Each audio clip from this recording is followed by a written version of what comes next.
Today I'm reviewing Star Trek, the reboot franchise, which came out on DVD just in time for Christmas.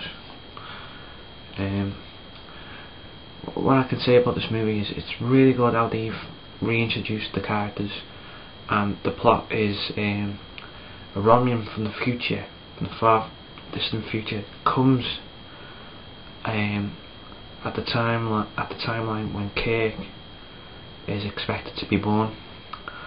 What happens is he comes at the wrong timeline, and I won't give you much of the plot away, but they say is Ambassador Spock here, and they go, who's Ambassador Spock? And they realise in the wrong timeline, and everything from then, the whole timeline is changed. So instead of Kirk having a brother, there's no brother, it's just him. And Spock's timeline's changed. Things happen on Planet Vulcan, which I won't give away if you haven't seen the film. But basically everything that you know about Star Trek has been rebooted. It's an origin story, but it's like an alternate timeline of Star Trek. What happens is the original Spock from the TV series and movies comes to this timeline, and he's trapped in this alternate timeline, and he knows the destinies of Kirk and himself, Spock, because he's called Spock Prime because he's from the future, from the alternate future, and he has to tell Kirk.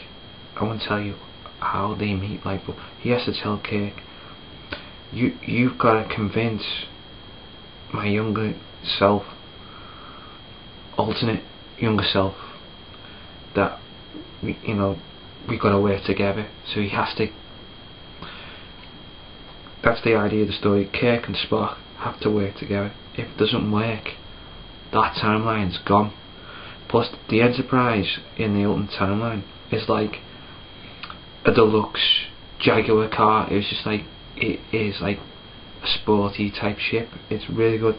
Plus, with the alternate timeline as well, Captain Pike from the original pilot, which came on air a couple of years ago, has come back to life in this alternate timeline, and he meets Kirk. It's really good.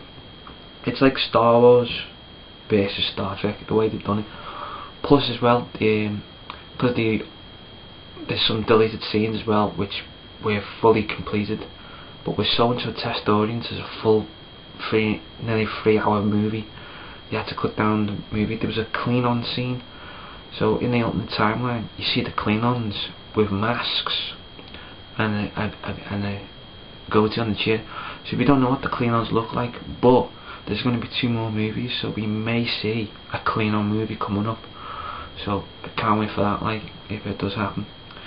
The cast is amazing. Zachary Quinto from Heroes was really good, playing Spock, and the idea was not to portray the original Spock. He made his own version of Spock, which works very well. And the guy who plays Kirk is like Kirk, but an alternate James T. Kirk, which is really good. Plus as well, Simon Pegg, I had doubts when I saw the trailer that he was in it. He done a really good job as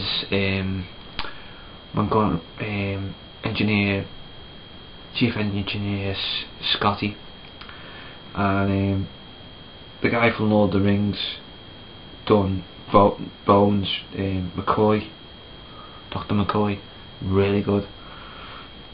Plus J.J. Abrams done a really good job. He's made it it's a bit like Lost as well, the way they've done it. It's the way they filmed it. It's a bit like Lost in bits as well. If you ever seen Fringe, it's a bit like that as well, the way they film it. And it's fast paced and loads of action. The only downside is the back sleeve is not being laminated onto the back. It's paper, which is not really good at all. But the artwork is really good, with Spock on the back and young Kirk at the front. Plus you get the same artwork as well on there, which is really good. and the special features are amazing. I give this movie 10 out of 10. If you're looking for this for friends who are big fans of Star Trek and haven't got it, get it in time for Christmas. And if you could buy it online, you best, you know, get in there dead quick before the post closes for Christmas. Plus, I've got a better bargain on the 2-disc edition. If you buy it in person, it's better because there's more offers on. So take care for now. Hope to see you soon on Lex Gaines.